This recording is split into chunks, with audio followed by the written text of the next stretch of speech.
All right, next topic is byte range fetches. So we've got a file in S3 and we just want to download a specific part of the file. For example, you're interested in some information that you know is in the file header. So you might specify a certain range of bytes, and you can, using byte range fetches, you can download that exact range of the file rather than having to download the whole file. And of course, that reduces latency, and bandwidth consumption is lower as well. So just a much more efficient way to get the information you need from a partially using byte range fetches.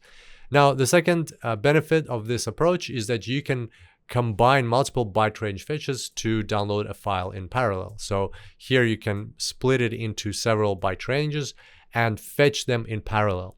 And together with this approach, you will be able to achieve higher aggregate throughput than when you're downloading a single file. So it'll download with a higher throughput. And also, you will benefit from the fact that if one of them gets interrupted, for example, this one gets interrupted, then only that one will need to be restarted. You won't need to restart downloading the whole file, which can be very large and can ruin all the progress that you had made. So there we go, that's byte range fetches. Just for the exam, remember that byte range fetches, like the best way to think about it is it's like multi-part upload, but in reverse. In multi-part upload, you're uploading file in parts.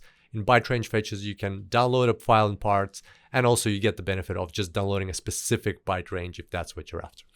So there we go. Here's a quick summary of what we discussed. I look forward to seeing you back here next time, and until then, enjoy the cloud.